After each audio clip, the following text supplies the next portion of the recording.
Hello everyone and welcome to my YouTube channel. It's Glennis Enriquez with a slice of love, and I am going to tell you something today. We are at June 1994. See how time flies on television? Past the page and you're like in another month or whatever. Anyway, I want you to understand one thing.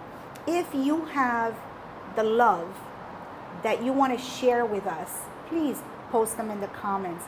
I really need to know that you have had the fortune of having someone love you and vice versa. But sometimes love does not come so easy. So if you have not had love yet, tell me about that too.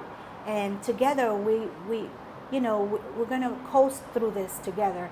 And maybe love will find you through this particular venue, right? So June 8, 1994, I write, "Dearest darling husband of mine, as I read your beautiful message and as you help me read it, I cry." You know what I mean, right? He helps me read it because it's freaking hieroglyphics sometimes. "My tears were happy tears, for I love you so and I feel as you feel. Perhaps I cried because in a few seconds I thought of all the obstacles we have overcome at the beginning of our relationship. So many people were opposed to our marriage. So many that thought that we would fail. Somehow they thought those things. I don't care very much of their opinion. I was a bit, no, not a bit, very hurt to find that many of those people whom you love so much, mainly Denise, did not care about me nor about our marriage.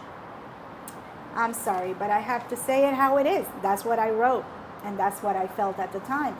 You know, it was like an uphill battle, okay? We had so many years in between years in sense that I was so much younger.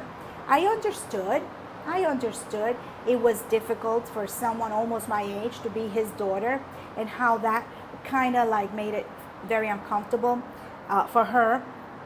And so I tried. I can't help who I fell in love with. I did not search out for this man. He hounded me. He pursued me. It was not the other way around at all. I'm glad he pursued me for sure. But anyway, it is what it is, right? And then it goes on. My thing goes on. "We made a vow to never let anyone divide our love. I'm happy we did that. Most other men might have opted to side with their family. You, however, you stuck to your word and rejected bad influences.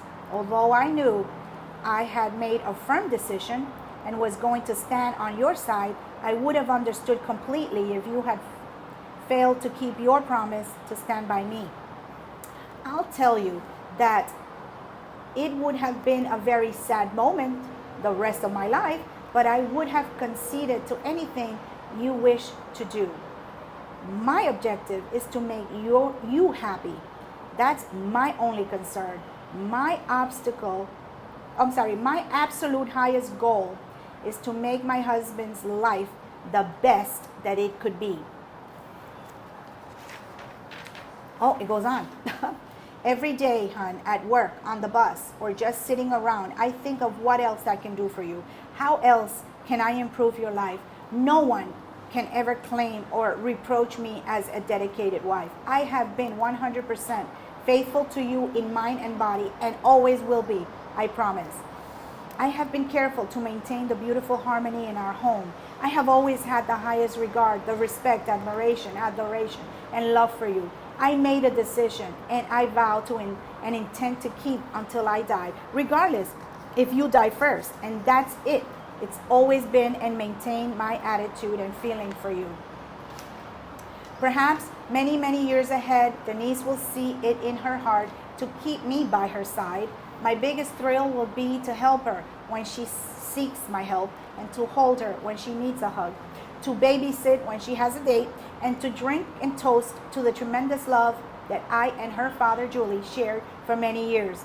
And that's my life. That's my goal. And I'm not the most popular girl in town, but I'm pretty damn honest and loving and willing to share that with you and Denise if I am allowed to do that. I love you sincerely. Please don't forget that.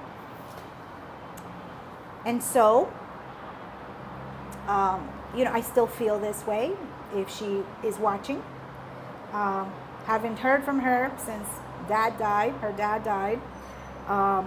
But I hope things get better. And I hope things get better for you too. Do this. Hit subscribe, because this story, this slice of life, 29 years in the middle, is going to get amazing. Till then.